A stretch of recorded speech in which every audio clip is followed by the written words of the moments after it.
சாய்ராம், என் அன்பு செல்லமே, என்னுடைய அழகான தங்கமே, வாழ்க்கையில் சில விஷயங்களை புரிந்து கொள்ள முடியவில்லை அல்லவா?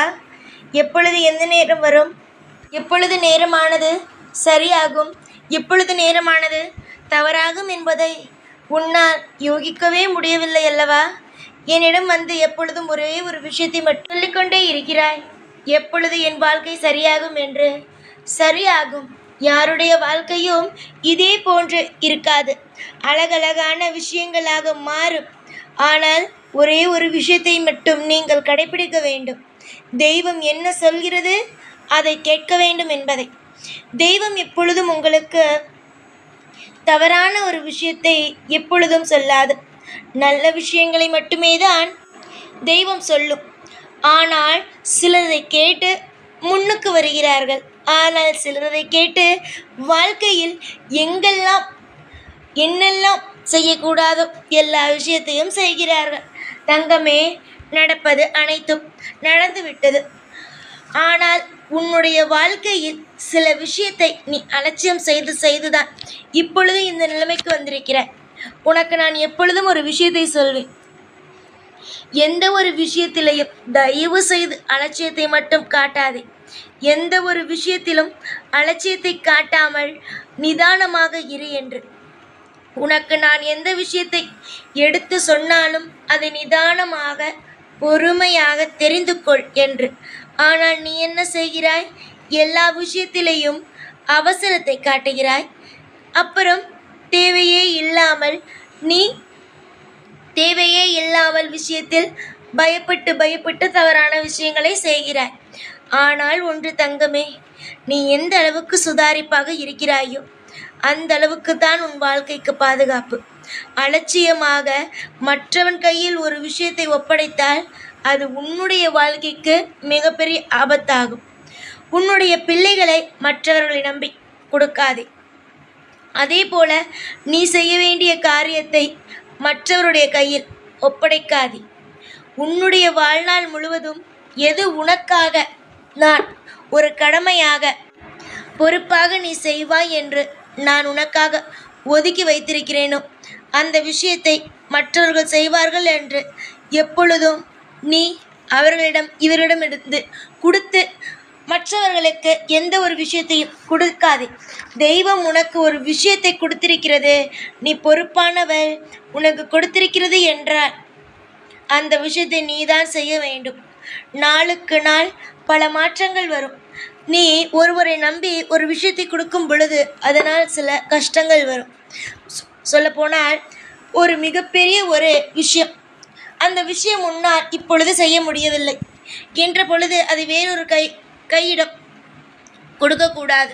அப்படி கொடுக்கும் பட்சத்தில் அதனால் உனக்கு நஷ்டங்கள் வரும், அதனால் மனக்கசப்புகள் வரும், அதனால் உனக்கு மிகப்பெரிய சொல்லவே முடியாத அளவுக்கு கஷ்டங்கள் வரும்.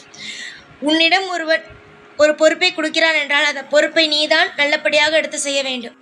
இல்லை, உனக்கு அது முடியவில்லை, அந்த நேரத்தில் செய்ய முடியவில்லை என்றால் யார் உனக்கு அந்த பொறுப்பு கொடுத்தார்களோ அவர்களிடமே போய் இன்றைய நாள் இந்த விஷயத்தை செய்ய முடியாது என்று சொல்லிவிட வேண்டும்.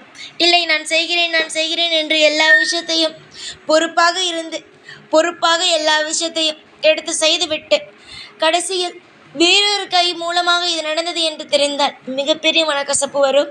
அதில் ஏதாவது சிறிய தவறு நடந்துவிட்டது என்றால் மிகப்பெரிய ஒரு ஆபத்தும் வரும். எது உனக்காக நான் ஒதுக்கி வைத்திருக்கிறேனோ, எந்த விஷயத்தை செய்ய வேண்டும் என்று நான் உனக்கு கட்டளையிட்டிருக்கிறேனோ அது செய். சம்பந்தமே இல்லாமல் அடுத்தவருடைய வாழ்க்கைக்கு போய் இந்த விஷயத்தை செய்து தருகிறேன், அந்த விஷயத்தை செய்து தருகிறேன் என்று உனக்கு வாக்குகளை கொடுக்காதே, ஒப்புதங்களை செய்யாது. இந்த இடத்தில் கையெழுத்து போட்டு தருகிறேன், உனக்காக இங்கு சாட்சி கையெழுத்து போடுகிறேன், அந்த இடத்தில் போடுகிறேன் என்று செய்யாது. உன் குடும்பத்தில் இருப்பவரிடம் சொல், எந்த ஒரு கையெழுத்தும் தேவையில்லாமல் போடக்கூடாது என்று. எந்த ஒரு இடத்திலும் நான் உனக்கு இது கடைசி வரைக்கும் செய்து தருகிறேன் என்று சொல்லக்கூடாது. மீறி சொல்லும் பொழுது மனக்கசப்பு வரும், தேவையில்லாத விரோதிகள் உருவாவார்கள். அந்த விரோதிகளால் சில விஷயங்கள் ஆபத்தாகும், இந்த மாதிரியான விஷயங்கள் உருவாகும். அதுவே எந்த ஒரு விஷயத்திலேயும், எந்த ஒரு சிறிய விஷயத்திலேயும் தலையிடாமல் உன்னுடைய குடும்பம், உன்னுடைய பிள்ளைகள், உன்னுடைய வாழ்க்கை என்று நீ இருக்கும் பட்சத்தில் நிச்சயமாக உன்னுடைய வாழ்க்கையில் அதிர்ஷ்டங்கள் வரும். தேவையில்லாத உன்னுடைய வாழ்க்கை கஷ்டங்கள் வராது, சந்தோஷங்கள் வரும். எந்த அளவுக்கு நீ உன்னுடைய வாழ்க்கையில் சுதாரிப்பாக இருக்கிறாயோ அந்த அளவுக்கு உன்னுடைய வாழ்க்கை நிம்மதியானது மலரும். போட்டு எல்லா விஷயத்தையும் இழுத்து கொள்ளக்கூடாது. புரிகிறதா? உன்னுடைய வாழ்க்கையில் சில விஷயங்கள் உனக்கு தேவையே இல்லாமல் கஷ்டம் வருகிறதா? அது நீயாக இழுத்து கொண்டதினால் மட்டுமே தான். நல்லது நடக்கும் நிச்சயமாக.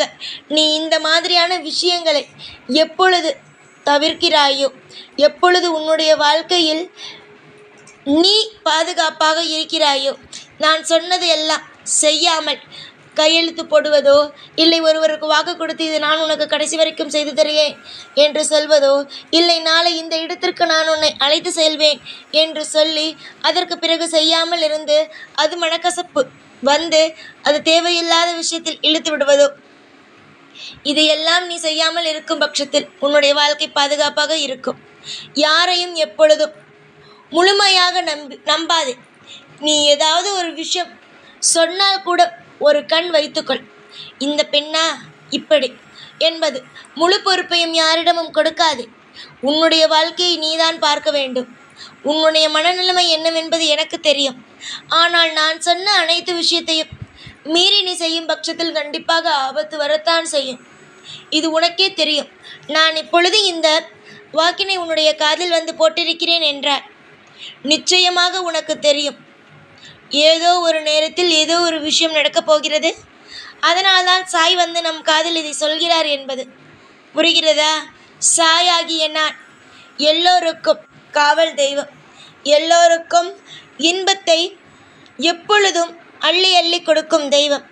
இந்த தெய்வமாகிய நான் ஒவ்வொரு காலகட்டமும் இன்பத்தையே அள்ளி கொடுப்பேன். துரோகம் என்ற ஒரு விஷயத்திற்கு எப்பொழுதும் இடம் கிடையாது. இனிமேல் வாழ்வில் ஒவ்வொரு நாளும் செல்வ செழிப்புகளும் வாழ்க்கையில் இன்பமும் வந்து கொட்டும். கோடான கோடி நன்றிகளை சொல்ல தயாராகு.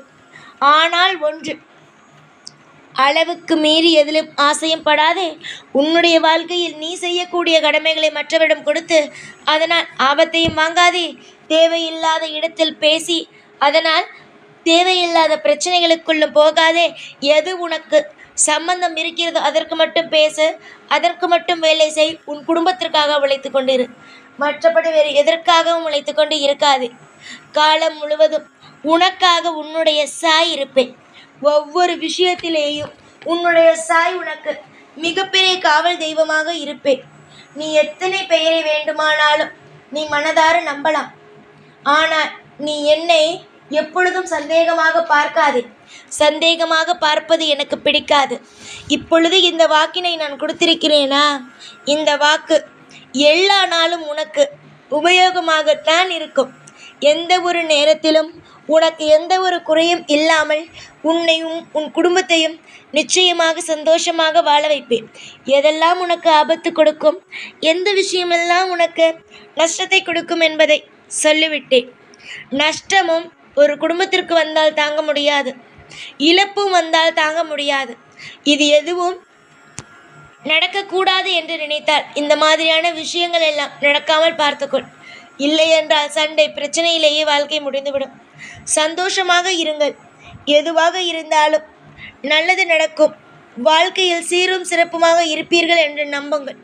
கண்டிப்பாக இந்த சாய் ஒவ்வொரு நாளும் உனக்கு துணையாக இருந்து உன்னை வாழ வைப்பேன். எப்பொழுதும் உன் கூடவே இருப்பேன். இந்த சாய் நான். ஓம் சாய்ராம்.